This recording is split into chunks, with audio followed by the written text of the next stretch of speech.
하나님의 말씀은 에베소서 6장입니다. 방견행제님은 그 라이선스 가지고 교회를 설립하실 수 있습니다.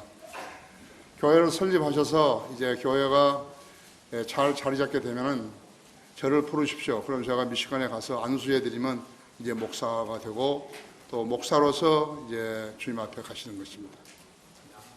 예. 에베소 6장 1절에서 4절 말씀을 받들어 읽겠습니다. 자녀들아, 주 안에서 너희 부모에게 순종하라. 이것이 옳으니라. 내 아버지와 어머니를 공경하라. 이것이 약속 있는 첫째 계명이니 이는 내가 잘되고 또 땅에서 장수하게 하려 함이니라. 너희 아비들아, 너희 자녀들을 성나게 하지 말고 주의 교훈과 훈계로 양육하라. 그랬습니다. 다 같이 이 말씀에 기름 부어주시도록 기도하겠습니다. 위대하신 아버지 하나님, 이렇게 화창한 날씨 주시고 또 이 땅에 비를 주셔서 날씨가 이 오전에도 시원하게 되었습니다. 오늘은 우리 교회 어버이날 주일입니다. 주님께서 성도들을 불러 모아주시고 자녀들을 불러 모아주시고 또 하나님의 몸된 교회로 이루어 주셔서 각자가 자기 의무를 다하고 있습니다. 작년부 순회 설교로 인해서 수많은 그런 혼돈을 이겨오게 하시고 강력한 메시지를 세상에 전하여서 잃어버린 혼돈을 주님 앞으로 이겨오게 하고 계십니다. 그 대일에 참여한 모든 지체들을 축복하시고 주님 목적에 합당하게 써주시옵소서. 우리 청년부도 동일한 은혜로 많은 사람들에게 복음을 전하여서 많은 혼돈을 구원해 왔습니다. 우리 장년부들, 오늘 특별히 65세 이상 된 그러한 노년부들 건강하게 지켜주시고 또 기억력도 좋게 해주셔서 하나님과 성경을 읽으면서 교제하고 또 소통하는 소중한 계기를 갖게 해주십시오. 이건의 형제 살려주셔서 교회에 출석하게 해주셔서 감사를 드립니다. 지속적으로 건강을 잘 돌봐주십시오. 아내도 잘 돌봐주십시오. 또 오승길 형제도 이제 무척 어려운 상황에 직면했던 것을 보았는데 주님께서 기도에 응답해 주셔서 돌봐주심으로 해서 감사를 드립니다. 단 몇 달이라도 더 우리와 교제하며 생활하다가 주님 곁으로 갈 수 있으면 하는 것이 제 소망입니다. 주님 잘 돌봐주시고 가족들도 위로해 주시며 역시 병들어 있는 아내도 주님 능력으로 치유시켜 주십시오. 오늘 이 말씀 전할 때 제 안에 충만해 주시고 우리 성도들도 지각을 열어주셔서 하나님의 말씀을 잘 이해하게 해 주십시오. 하나님의 말씀을 받을 준비를 하게 해 주십시오. 마귀가 어떠한 형태로든지 방해하지 못하도록 지켜 보호해 주십시오. 우리 주 예수 그리스도 이름으로 기도했습니다. 부모를 공경하라, 그러한 제목으로 말씀을 드리겠습니다. 10계명 다섯 번째 계명이 너는 내 아비와 내 어미를 공경하라. 그리하면 주 너희 하나님께서 내게 주신 땅 위에서 내 날들이 길 것이라고 하나님께서 약속하셨습니다. 에베소 2장에서는 이것이 약속 있는, 여기 2절에서는 약속 있는 첫째 계명이라고 말씀하고 있습니다. 그래서 부모에게 공경을 하게 되면 지상의 생명이 길어진다고 하나님께서 약속하신 첫 번째 계명인 것이죠. 또 잠언 3장 1절 2절에서도요, 내 아들아 내 법을 잊지 말고 나의 계명들을 내 마음에 간직하라. 그리하면 그것들이 내 날들을 길게 하고 장수하는 것과 화평을 내게 더하리라. 또 4장 10절에서도 마찬가지죠. 오 내 아들아 내가 말하는 것을 듣고 받아들이라. 그리하면 내 생명의 연수가 많으리라. 부모에게 효도하면 오래 사는 것이요. 무조건 오래 사는 거 아니에요. 몸이나 또 혼이나 영이나 모두가 다 건강하다는 것이죠. 건강해서 잘 살고 하는 거예요. 내가 믿음이 냉랭하고 그런 것은 왜 그런 것인가 하니까 성경을 안 읽고 그런 거예요. 성경을 매일 읽고 그러면 하나님과 소통하는 것이요. 하나님께서 모든 것을 다 가르쳐 주시는 거죠. 여러분이 찬송가 부를 때 하나님과 영감으로 영으로 교제하게 되면 어때요? 눈물이 나오잖아요. 그거하고 똑같은 거죠. 그러니까 성경을 많이 읽으면 하나님과 소통하는 거예요. 여러분이 럭커만 목사님과 소통하고 싶으시면 럭커만 목사님 책을 많이 읽는 것이에요. 그럼 소통하는 것이에요. 럭커만 목사님이 10몇 년간 나를 우리 교회를 도왔잖아요. 초유예요, 초유요. 초유예요. 더 이상 없어요. 목사님이 한 개인을 도운 것은요, 처음이에요. 그렇게 많이 도운 건 처음이에요. 그래서 나도 이제 목사님이 주님 곁으로 가셨으니까 저도 돕는 거예요. 락만 메모리얼 펀드를 만드는 거예요. 락만 목사님의 책에 우리가 책을 팔았는데 거기에 인쇄를 목사님이 한 푼도 안 받으셨거든요. 그래서 그 일부러 인쇄를 우리가 모아가지고 목사님이 훈련시켰던 또 세웠던 그 학교의 학생들이 선교사로 나갈 때 돈 없는 사람들을 우리가 도우는 거예요. 우리 교회가 그 일을 하는 것이에요. 내 계획은 우리 교회가 앞으로 50명 이상의 펜사콜라 PBI 출신 선교사들을 도우려고 생각하는 것이에요. 내가 기도하는데 주님께서 나한테 가르쳐 주신 거예요. 락만 메모리얼 펀드, 락만 목사의 기념 기금이라 이렇게 해가지고 이제 그렇게 하는 거예요. 그래서 이제 우리가 선교사들 지금까지 지원했던 사람들을 좀 정비해가지고 적어도 2사람은 거기서 뺄 거예요. 자격 없는 사람 내가 알게 됐거든요. 뺄 것이라고. 여러분 보고 특별하게 돈을 내라 그런 거 아니에요.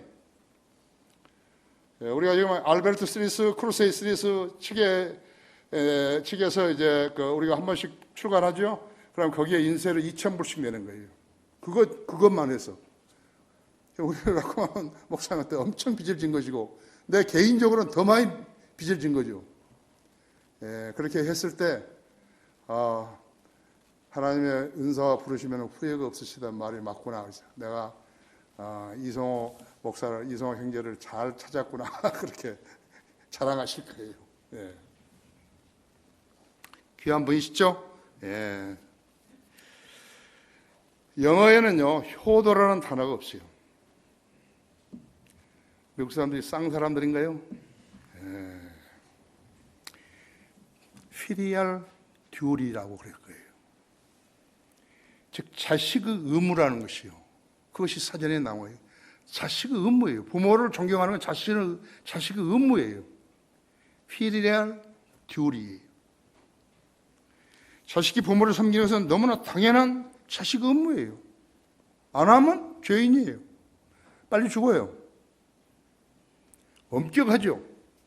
하나님 효도 안 하면 넌 빨리 지상생명이 짧다 이거예요. 지상생명이 살기 좋고 오래 살날 것 같으면 부모가 살아계실 때 효도해야 되는 것이.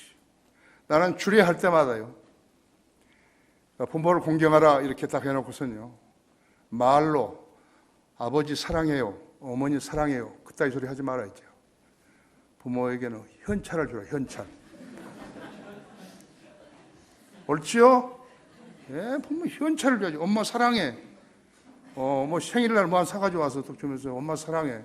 엄마가 밥에 나는 먹고. 그게 사랑 아니에요. 그게 사랑 아니에요. 그래서요. 사기지요. 그건 사기인 거예요. 현찰 줘야 돼. 현찰. 현찰을 탁 드리는 거죠. 어머니 쓰세요. 그게 자식의 도리라고 하죠. 자신의 의무를 다하지 않게 되면 지상 생명이 길지 못하다는 것이 하나님이 우리에게 가르쳐 주신 교훈이죠. 19대 국회, 지난번 국회이죠. 아직도 지금 살아있어요.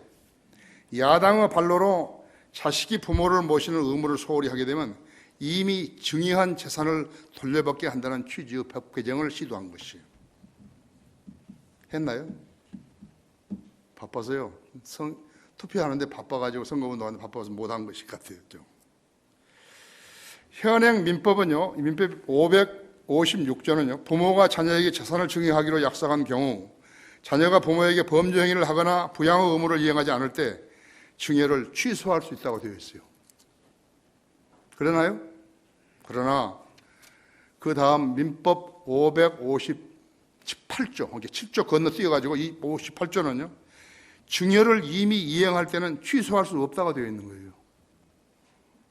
이런 법도 있는 거예요. 서로 상충한 민법이 지난 70년이 지났는데도 그대로 두고 있는 거예요. 예. 유능하신 법관님들은요, 그걸 보고도 지나쳐버린 거예요. 어느 법을 적용하느냐에 따라서 판결이 달라지는 것이죠. 우리가 이런 세상에서 살고 있는 것이, 이런 나라에서 살고 있는 것이죠. 부모가 자녀에게 재산을 남겼다가 자녀가 부양을 하지 않거나 폐륜 행위를 한다는 이유로 재산을 돌려받게 해달라고 부모가 소송을 하지만요, 법원은 대부분 부모에게 패소 판결을 하는 거예요. 부모가 부양의 전제 조건으로 계약서를 써야 한다는 것이에요. 정말 웃기죠. 정말 웃기는 거예요. 이게. 그런 나라에서 지금 우리 사는 거예요. 이게. 이것이 정상적인 논리인가요? 둘 다 계약서 쓰라 이거예요. 나 잘 모시겠지? 예, 그럼 잘 모신다. 계약서 일단 서명하라 이거 써가지고. 영어 단어에 효용이라는 단어가 없는지, 예, 왜 효행이라는 단어가 없는지 알만하다. 그렇죠? 효다는 자식 의무이지요. 예. 부모와 자식 간의 부양은 의무이지요. 무슨 계약서가 필요한 것이에요? 그 머저리가 엄청 많죠. 머저리가 엄청 많은 거예요. 그죠? 예. 그런 머리로 재판을 했어요? 누굴 위한 재판이죠? 무엇을 위한 재판이었죠? 변호사들이 그러니까 어떻게 거짓말을 하느냐에 따라서 그 재판이 이길 수도 있고 질 수도 있는 거죠. 야고보서 2장 8절에는 내 이웃을 내 자신과 같이 사랑하라를 왕의 법이라고 그랬어요. 왕의 법, 로얄 로우라고. 자식이 부모를 사랑하는데도 민법을 적용하려는 법은 무슨 법이죠? 저질 망나니 법이에요. 내가 지었어요. 저질 망나니 법이라고 했어요. 그런 법을 만든다는 국회의원들도 북한 인권법 하나도 제대로 못 만든 자들이요, 모여가지고 또 앞으로 4년을 얼마나 요지경으로 몰고 갈란지 정말 대단히 근심스러운 것이요. 여러분은 하나님을 두려워하는가? 여러분은 하나님 두려워하십니까? 첫째는 주 안에서 너희 부모에게 순종하라, 이것이 옳으니라 했죠. 이 세상 사람들은 보이지 않는 상태에서 둘로 나뉘는 것이요, 하나님의 법을 존중하는 사람과 하나님의 법을 무시하는 사람으로 나뉘는 것이. 무시하는 사람은 우리가 볼 때 무가치한 거예요. 쓰레기예요. 이상 법을 위반한 사람은 그것도 들켰을 때만 법의 제재를 받게 되죠.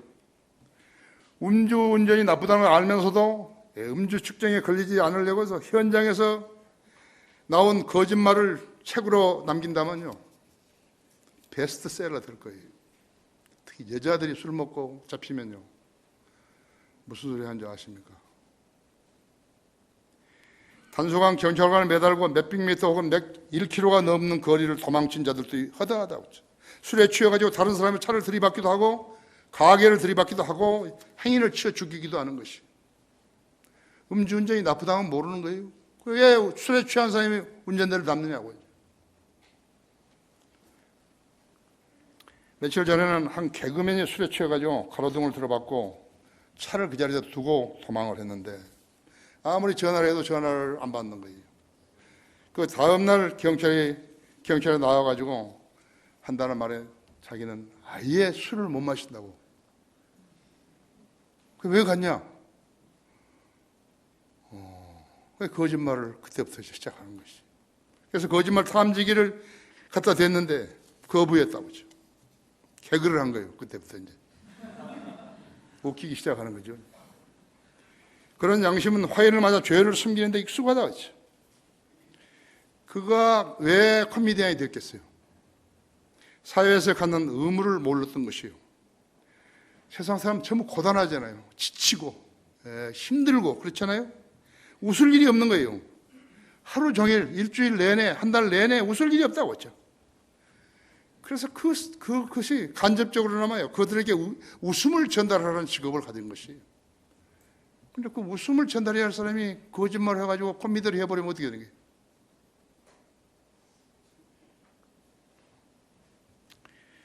거예요? 그러나 이제 거짓말 잘하는 그의 해악을 보고서 웃을 사람이 있겠어요? 없죠. 저건 거짓말쟁이고 그런 흉악한 사람이라는 것이죠. 신문과 방송은 매일같이 범죄자들을 그들이 지은 죄들까지 낱낱이 선전하는 일을 일상으로 삼고 있어요. 본받을 일들은 가뭄에 콩나듯이 하고 경악하고 혀를 차며 아이들이 볼까봐 숨기길 수 있는 일은 태반이에요. 태반인 것이. 더러워서 못 보는 것이 그것이 텔레비전이라. 텔레비전은 바보라 그러지만요. 바보 아니에요. 그건 아주 더러운 시궁창인 것이.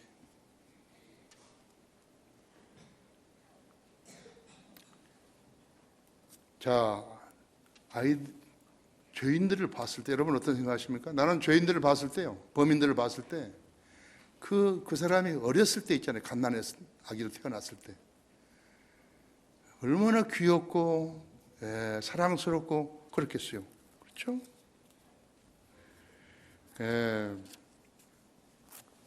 모든 가족의 사랑을 듬뿍 받고 자랐을 것인데 어디서부터 정도에서 벗어나가지고 거짓말쟁이가 되고 사기꾼이 되고 음주운전 살인자가 되고 강간법이 되고 또 살인자가 되고 토막살인자가 되는 것이에요. 한번 생각해 보세요. 그들에게 가장 필요했던 것은 성경이었는데요. 성경에서 멀어진 사람은 죄인으로 사는 거예요. 허물과 죄들로 죽었던 그들을 예수 그리스도의 피로 살리셨잖아요. 우리도 전에는 그랬을 것이죠. 주님을 몰랐으면 우리도 그 사람들과 똑같이 되는 것이죠. 그런 자들이 자기 부모에게 효도를 하겠어요. 시편 1편을 배우지 못한 자도 잠언 3장 1절에서 4절을 배우지 못한 자라고 똑같다고 하죠. 악인의 괴락에 멈춘 자들은요, 거기에 참여한 자들은요, 하나님께서 죄인이라고 단정하시는 것이에요. 악인은 하나님의 계획 안에 들 수 없어요. 세상의 쓰레기같이 되어서 자기의 욕구 충동을 위해서 마귀의 군대를 자원입대하는 그런 자들이라고 나는 생각하는 거예요. 마귀의 종들이, 마귀의 군대들이라고 하죠. 그런 자가 어머니와 아버지가 배설물을 치워주고 목욕을 시켜서 옷 갈아입혀주고 깨끗한 그렇게 이불에다가 이불 속에다 잠재워준 그 은혜를 알겠어요? 어디 갑자기 성인으로 태어난 사람이 있어요? 갑자기 소년으로 태어난 사람이 있냐고요. 남녀 공의 아이들이요, 학교만 다니면 효자가 되고 효녀가 되는 것이 현대 교육이요, 교육기관이, 현대 학교가 그러한 목적을 실행하던가요? 세상 학교는 학생들을 인격 도야에 이르게 하지 못하는 거예요. 시편 1편과 잠언 3장 1절에서 4절을 가르칠 수 없어요. 그러면 그 교훈을 어디서 배우는 거예요? 배울 데 없어요. 교회 가면 가르쳐 주는 거예요? 아니에요. 알지 못해. 목사가 알지를 못하는 거예요. 성경 그 구절이 어디에 있는지 모르는 거예요.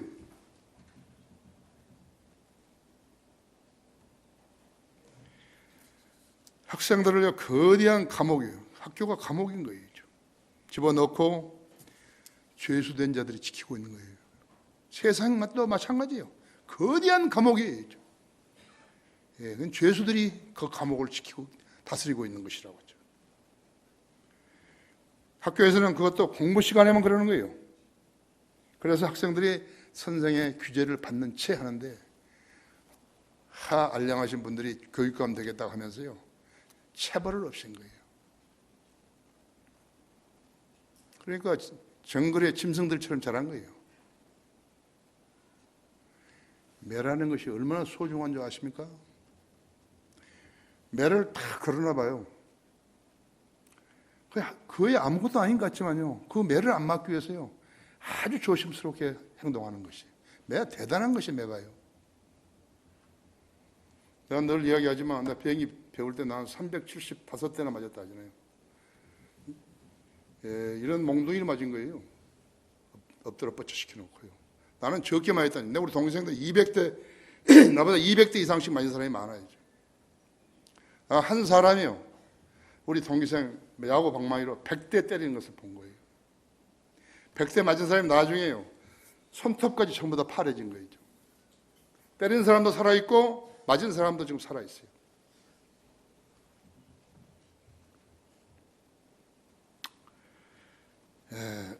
지식은 무엇이에요?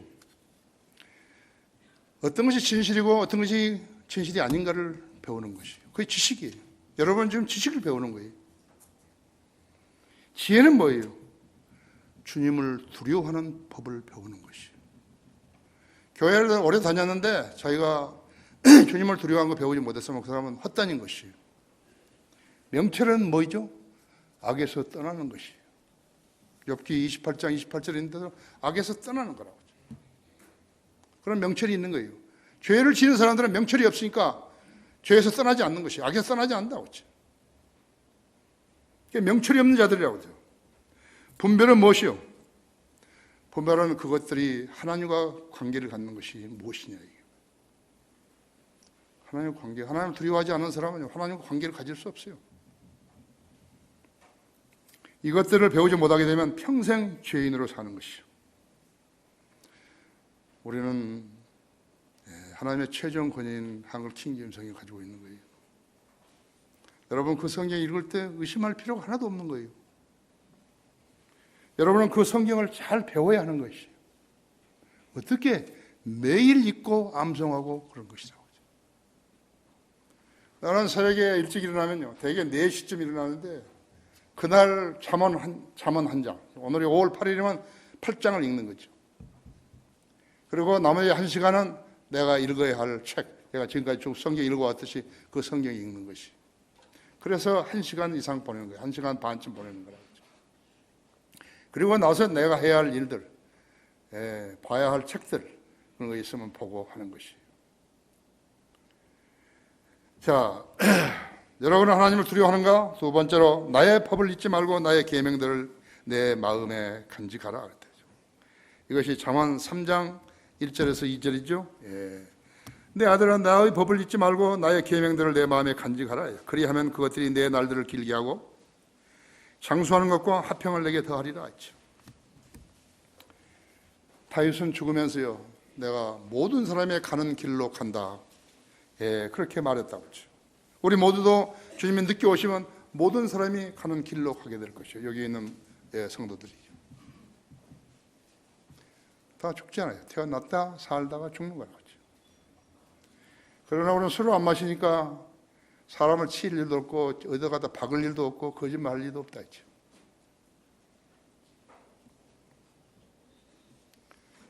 미국에는요 음주운전자를 잡으면요 간단하게 하는 거예요. 왜 이렇게 한국 경찰은 머리가 나쁜지요? 이만한 나무를 하나 이렇게 딱 깔아놓고요, 그 위에 걸어가라는 거예요. 지금 나는 아내가 지금 아기를 낳으려고 그래서 지금 간다고 그런 말 안 한다고. 다 걸어보면 알지. 그냥 술 많이 취했으면 제대로 못 걸잖아요. 왜 머리가, 교통신경들은 그렇게 머리가 나쁜 거냐고죠. 주님이 늦게 오시면 우리도 모든 사람이 가는 길로 가는 거예요. 그렇죠?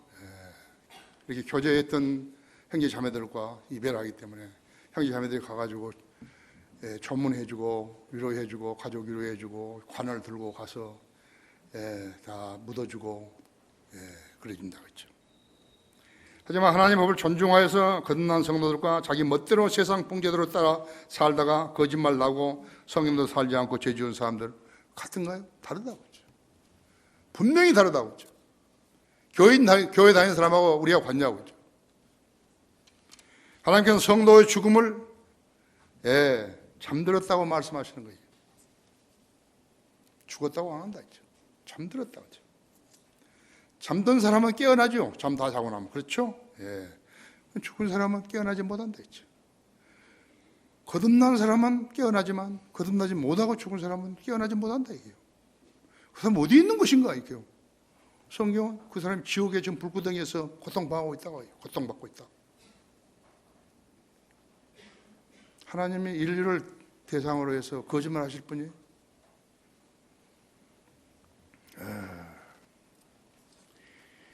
그의 혼은 지옥에서 자기 원수들을 틈에서 동일한 형벌과 심판을 받게 되는 것이에요. 나는 나에게 과도하게 실수하는 사람에게 대해서는요, 나는 저 사람하고는 다시는 못 본다 이게. 저 사람은 지옥으로 가고 나는 낙원으로 가는데 나는 저 사람하고 만날 일이 없다 있죠. 그리스도인이 나한테 결례하면 어떻게 되냐.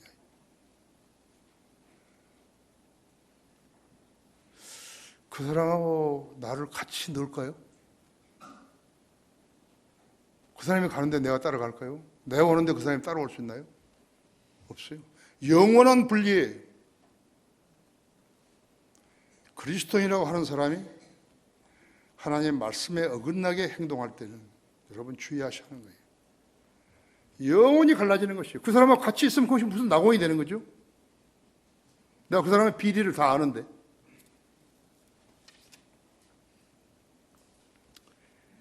하지만 하나님의 법을 존중하여서 거듭난 사람들과 성도들과 자기 멋대로 세상 풍조를 따라 거짓말하고 성경대로 살지 않고 죄 지은 사람과 다르다 했죠.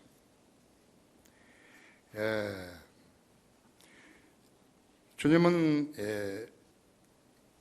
성도들의 죽음을 죽음을 보셨을 때 그것은 값진 것이라고 말씀하신 것이죠. 순교자들의 죽음은 값진 것이라 했죠. 부활과 영생의 소망을 가지고 죽었지 않았어요. 다시 살아난다 했죠. 그래서 시편 116편 15절에서는 성도들의 죽음은 주님 보시기에 값진 것이라고 그러셨다 했죠. 다시 살아난 생명이기에 애석하고 슬프다고 말씀하지 않았다 했죠. 억울하다 그렇게 말씀하지 않았다 했죠. 성도들의 죽음은 주님 보시기에 값진 것이라고 했다고 했죠. 쓸데없는 짓 하다가 죽은 성도들은 없기 때문에 그렇죠. 그렇죠? 모두가 주님을 위해서 죽었대. 진리를 위해서 죽었다 했지. 예수 그리스도를 위해서 죽었다고 했죠. 교회 다닌 지는 오래됐지만 자기가 받은 구원이 무엇을 의미하는지도 모르고 성경이 무지한 채 교회만 다녔다면 매우 위험한 가운데 살고 있다는 것을 알아야 하는 것이에요. 그들은 성경이 말씀하신 대로 살지 않고 자기 목사가 말한 대로 죄를 지었기 때문에 그런 것이에요. 아무것도 모르는 사람이 어떤 교회가 좋은 교회고 어떤 성경이 좋은 성경이고 어떤 목사가 좋은 목사인지 알 게 뭐예요? 모르잖아요. 자기가 왜 월권을 행사하는 거예요? 자기 마음대로 교회를 찾아가고 자기 마음대로 성경을 선택하고 왜 그러는 것이에요? 그런 사람은 자기 목사가 주님이 부르신 목자였는지 아닌지 그것도 모른다 했죠. 만일 그가 교단 교회 목사라면요, 그는 하나님이 부르신 종 아니었죠. 교단이 불렀죠. 그러니까 그는 하나님의 종이 아니라 교단의 종이 되는 것이에요. 그는 하나님과 무관한 자가 되는 것이에요. 그거 하나도 모르잖아요. 그 아주 간단한 그것 하나 모르는 거예요. 그들은 성경에 기록된 말씀을 증거로 삼지 않고 그들의 선배들이 해놓은 일들을 가지고 자랑하는 것이 마치 자기가 그 선배들의 믿음과 같은 믿음을 가진 양 자랑하고 있는 것이. 나무를 보면 열매를 알 수 있죠. 열매를 보면 또 나무를 알 수 있죠. 성결교 목사가요, 장가 가가지고 자기 전처가 낳은 딸을 중학생 2학년을 패서 죽여버렸잖아요. 독일에서 공부했다고, 헬라어도 공부하고 무엇도 공부하고. 성결교 목사들은요, 자기 선배들이 신사참배 안 했다고 일제 때 그걸 무척 자랑하게 써먹고 있어요. 지금도요. 아마 그 사람도 그랬을지 몰라요. 신사참배 안 한 것은 그때 목사들이지 자기들하고 무슨 상관이 있는 거예요? 그것도 유전되는 거예요? 나는 최근에 로커 목사님의 죽음을 본 거예요. 그분은 부주의로 넘어져가지고요, 폐를 찔렀잖아요. 날카로운 것에 폐를 찔러갔다고 했죠. 그래서 고통이 얼마나 심했겠어요.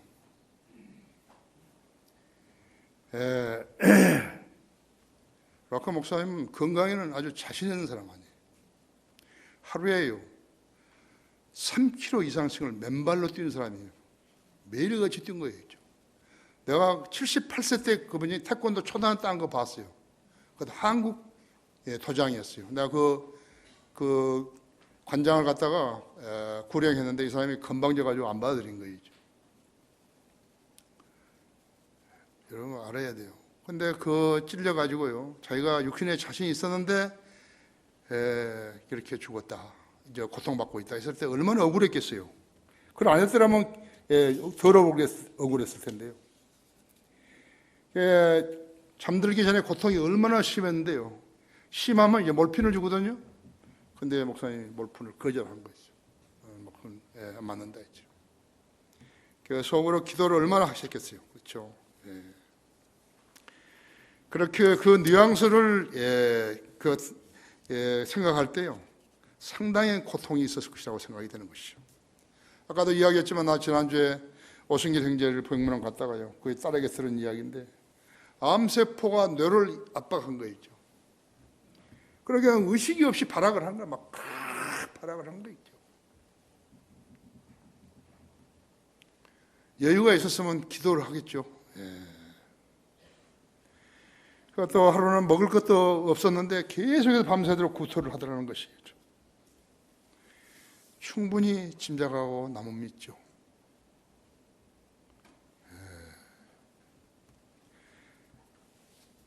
착하고 가정적이며 하나님을 첫째로 사랑하며 거리에 설교하고 구령했던 형제였다고 하죠. 나는 그 형제의 신실함을 잘 아는 거예요. 전에도 그 수목교회 다니다가 이제 왔을 때 집에서 이렇게 뭐 위에 천정이 있는데 뭘 달라다가 이렇게 탁자를 놓고 했는데 그 탁자가 미끄러져가지고 자매가 지금 그렇게 다쳤지 않았어요. 그런데요, 가니까요, 병문안 가니까요, 뭘 하나 꺼내가지고 나를 주더라고요. 이게 뭐냐고 그러니까는 자기가 교회 못 가는 동안에 11조를 모아놓은 것이라는 것이에요. 그냥 쓰시라고, 내가 병석이 있는데 쓰시라고 이것을. 그러니까 아니라고, 자기는 주님을 위해서 모은 것이라고 하는 것이죠. 상당한 액수였어요. 형제가 여기서 공중기도 했을 때 얼마나 성경적이에요. 성령님께서 역사하시는 기도였어요. 이왕철교와 함께 거기서 파주 로데오 거리에서 그 설교했지 않았어요. 설교도 잘하죠. 기도도 잘하죠. 그 병실은 호스피스 병동이었다 했죠. 말하자면 죽음 후 대기소였다고 했죠. 나는 돌아와서 밤새 기도했어요. 형제를 위해서 밤새 기도했어요. 락커 목사 생각나고 우리 오승길 형제 생각나서 밤새 기도한 것이. 주님께 기도하라고 했는데 어렸을 때 그 고통에서 재워지지 않으면 어떻게 하느냐고 밤새 기도한 것이에요.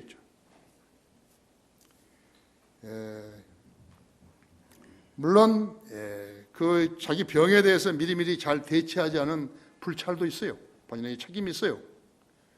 그렇지만 우리는 그것을 가리는 것이 아니잖아요. 주님은 성도들을 기도에 격정하시다 했기 때문에 나는 목자로서 밤물새가면서 기도했던 것이죠. 우리는 모두가 다 행편에 따라서 좀 더 살고 좀 더 일찍 주님 곁으로 가야만 하죠. 나의 기도는 병이 주는 고통을 견딜 수 있게 해달라고 기도한 것뿐이에요. 내가 아는 한 가지는 우리 성도들은 세상 사람들이 짓고 사는 죄들은 짓지 않았다는 것을 확신하고 있는 것이죠. 우리가 주님을 두려워하고 주님의 말씀대로 실행했다면 주님께 소리를 질러가지고 우리가 주장할 수 있는 거라. 주님, 내가 주님 앞에 자의적으로 위법하는 죄가 무엇인지 주님 말씀해 주십시오. 나는 그것까지도 자백할 용의가 있습니다.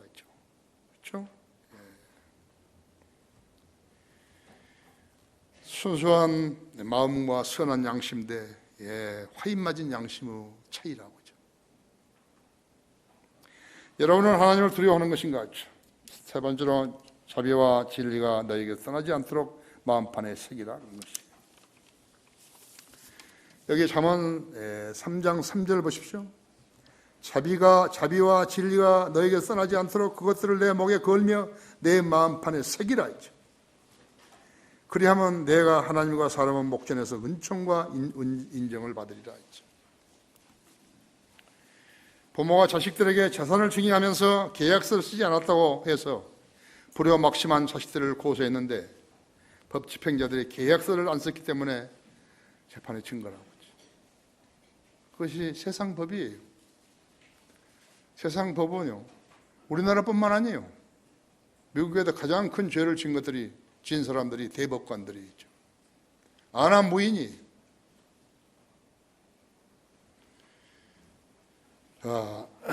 그런 판결을 존중할 국민들이 있겠어요? 그리스도인들이 있겠어요? 우리가 이런 불신사회, 개망랑이들이 울거리면서 부모와 자식이 서로 눈치를 보면서 살아야 한다면요, 모두가 다 위선자들 뿐 아니겠어요? 국회의원들은 불효자 방지법을 만들겠다고 나섰는데 임기가 지금 끝나가고 있는 거죠. 자식을 어떻게 길렀기에 재산을 가지고 욕심을 부리게 만들었는 것인가. 그런 자식들이 모두 다른 종교에 심취한 자들이 돼요. 아니면 돈 주고 재직을 산 자들이든가요. 그렇죠? 예. 여기 요한일서 3장 한번 펴보십시오.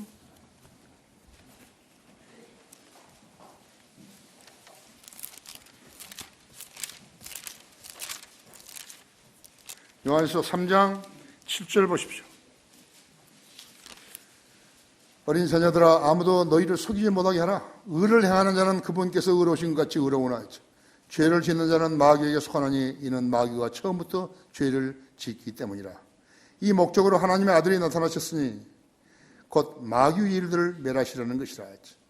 하나님께로부터 태어난 사람은 누구나 죄를 짓지 아니하나니 이는 하나님의 씨가 그 사람 안에 거하며 또 죄를 지을 수 없는 것은 그가 하나님으로부터 태어났기 때문이라 했죠. 여기에서 하나님의 자녀와 마귀의 자녀가 드러나느니라. 의를 행하지 아니하는 자나 자기 형제를 사랑하지 아니하는 자는 누구나 하나님께 속하지 아니하니라 했죠.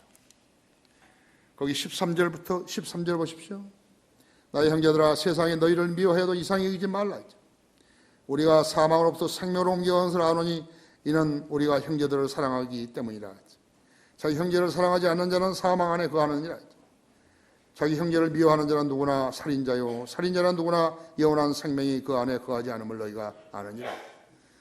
이로써 우리가 하나님의 사랑을 아노니 이는 그분이 우리를 위하여 자신의 생명을 내어놓았습니다. 따라서 우리도 형제들을 위하여 우리의 생명을 내어놓는 것이 마땅하도다. 누가 세상의 재물을 가졌는데 자기 형제를 궁핍한 것을 알면서도 그를 동정하는 마음을 닫으면 어찌 하나님의 사랑이 그 안에 거하겠느냐. 나의 어린 자녀들아, 우리가 말하나 혀로 사랑하지 말고 행동과 진리로 하자. 이로써 우리가 진리에 속한 줄 알고 또 그분 앞에서 우리의 마음을 확고히 하리라. 이는 만일 우리 마음이 우리를 정죄한다면 하나님은 우리 마음보다 더 크시고 모든 것을 아시기 때문이다. 3월 20일 오후 3시 47분 서초구 반포동의 한 빌라에서 불이 났어요. 반포 지구대 한 경장이요, 김경장이라는 사람이 소방차가 오기 전에 현장에 도착했는데 그 집에는 세 여인이 산 거예요. 3대가 39세 된 손녀하고 62세 된 어머니하고 90세 된 할머니가 사는 것이죠.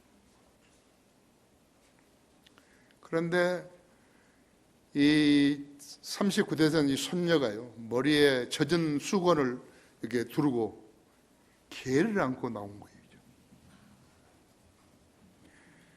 불이 나면 수건에 물 젖어가지고 이렇게 머리를 싸라 그것은 들었던가 보죠. 그래서 안에 우리 어머니 할머니가 있는데 좀 가보시라고. 그래서 가서 보니까는요, 그 62세 된 어머니가요 또 개를 안고 있는 거예요. 자기 어머니를 끌어낼 생각을 안 하고. 그래가지고 가서 2층에 올라가가지고 그 김경장이라는 사람이 그 할머니를 안고 밑으로 내려온 거예요. 개보다 못한 인간들이요, 개를 사랑하고 있는 거죠.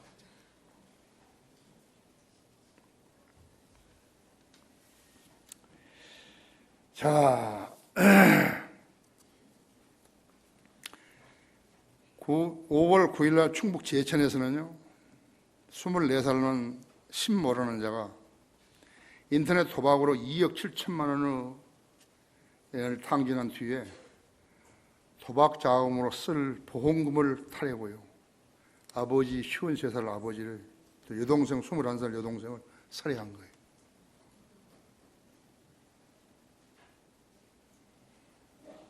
배설물보다 못한 자가 살아가고 있는 거죠. 여러분, 그리스도인 아닌 사람들 돈 벌었다 그러고 무슨 성공했다 가지고 변호사 됐다 그러고 그거 보면 안 돼요. 그죠? 그리스도인, 그것도 교인 아니에요. 그리스도인이야 신뢰하죠. 그리스도인들 가짜가 많다 있죠. 어머니가 여동생의 보험금을 1억 원을 탄 것을 알고 그가 다시 어머니와 아내도 범행 대상으로 삼은 것을 알게 된 것이. 성경에 하나님 믿지 않아도 자신이 변호사도 되고 회사가 망했는데도 노조는 임금을 올려달라고 하고 있죠. 현대중공업이요. 회사가 지금 다 망해가는 거예요. 그 임금 올려달라고.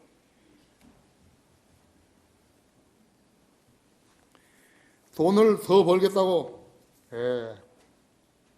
옥시 가습기를 썼다가요 15명이 죽었다고요. 정부가 5년 동안 무엇을 했는 것이요? 네이처 리퍼블릭이 뭐죠? 화장품 회사 아니죠. 그럼 팔았으면 됐죠.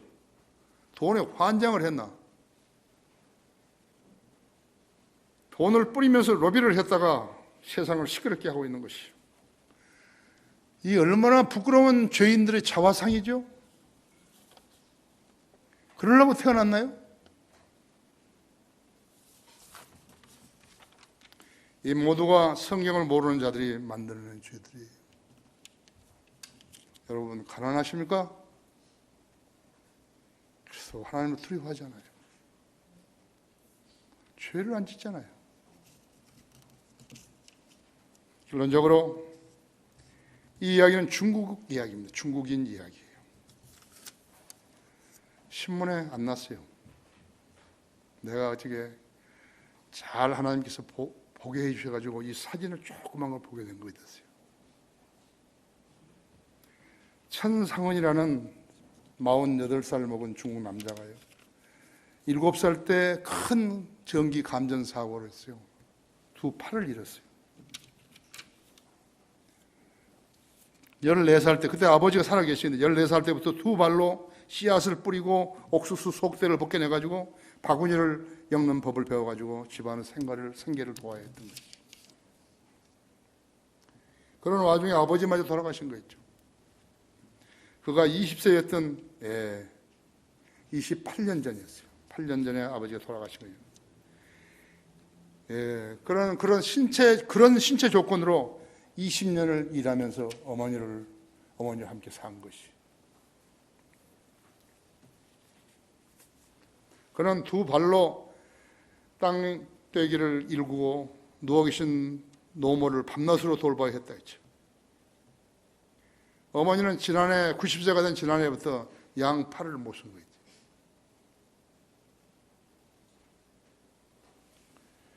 우리 교회도 효녀 있죠. 아버지 어머니가 거기 병들었는데 끝까지 수발했죠. 딸 셋들이, 그래서 이사도 못 가고 지금 광주에 사는 거죠. 그 세 딸이 지금 또 신학을 공부하죠.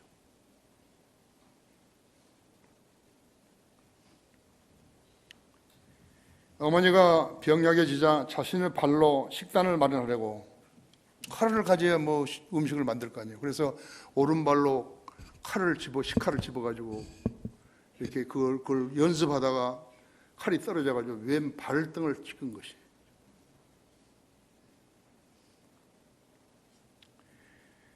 그래서 겨울에도 양말을 신을 수가 없는 거죠. 그 양말이 그 발이, 오른발이 개 동상에 걸려가지고 있는 것이죠. 그가 입으로 숟가락을 물고요, 음식을 떠가지고 숟가락으로 물고, 팔을 못 쓴 어머니 입에다가 이렇게 숟가락으로 어머니 입에서 어머니가 그 밥을 받아 먹는 것이요. 여러분, 산다는 것이 그런 것입니다. 안 먹으면 죽잖아요. 오직 하면 배고프니까 사람이 사람을 먹는 거예요. 북한에서 94년에서 98년 동안에 300만 명 아사자가 생겼는데 시체를 먹은 거예요.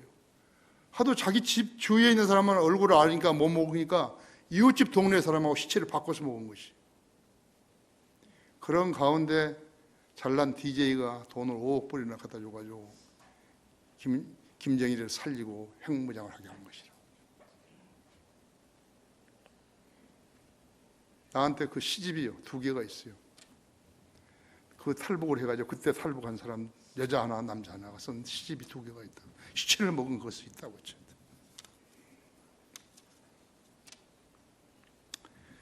그러니까 숟가락에다가 밥을 해가지고 입으로 물고 어머니 입에다가 이렇게 숟가락을 넣어주는 것이. 세상에 무슨 상을 주려면요 그런 사람들한테 줘야죠. 그렇잖아요? 무슨 노벨상인가 무슨 상인가 그런 거 있다면 그런 걸 줘야 될 거 아니에요. 국가는 중국 정부는 뭐 하는 거예요? 유엔한 건 또 뭐 하는 거예요? 이거요. 그랬더니 사람들이요 그에게 와가지고 구걸로 먹고 사는 게 낫지 않겠냐고 했죠.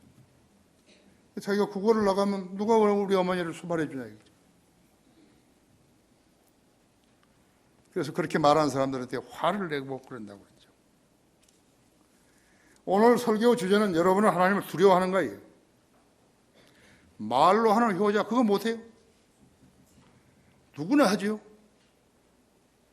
여러분 여기 지금 처녀들 물어봐요. 신랑감이 누가 프로포즈 하면요 부모를 사랑하느냐고 물어봐요. 어떻게 사랑하느냐고 물어봐요.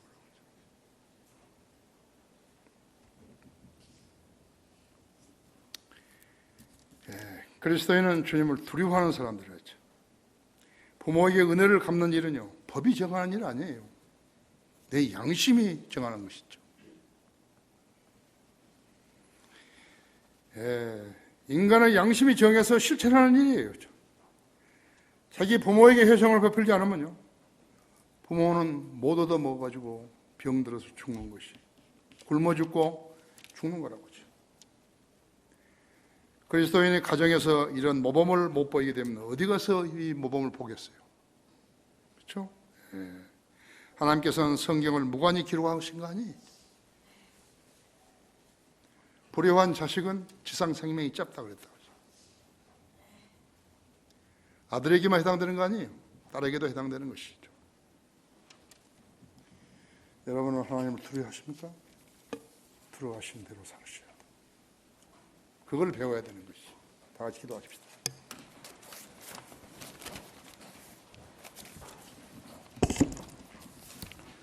위대하신 아버지 하나님, 오늘 저는 주님께서 댁에 넣어주신 대로 하나님의 말씀을 준비하여 전했습니다. 우리 성도들 오늘 이 말씀을 통해서 잘 깨닫게 하시고 자신이 그리스도라는 증표는 모든 것이 편안할 때 이루어지지 않는다는 것을 알아야 합니다. 가장 최악의 상태에서 가장 최악의 상황에서 자기 부모를 어떻게 섬기게 하는 것은 인간의 과제라는 것을 알아야 합니다. 특히 그리스도인들에게는 그렇습니다. 그리스도인이 부모에게 효도하지 않고 하나님의 이름을 부른다는 것은 그것은 모독입니다. 주님께서는 우리의 기도에 경청하십니다. 우리가 어려워서 못할 일을 구할 때 주님은 어려워서 못할 일이 없으시고 불가능한 것이 없으십니다. 우리 성도들이 주님을 두려워하게 되면 주님과 교제할 수 있다는 사실을 인지시켜 주십시오. 오늘 이 초청 시간에 주님 앞에 나와서 기도드릴 때 주님 또는 기도를 들으시고 그들이 어떻게 해야 되는가를 일깨워 주십시오. 주님 영광을 위해서 써주십시오. 우리 예수 그리스도 이름으로 기도했습니다.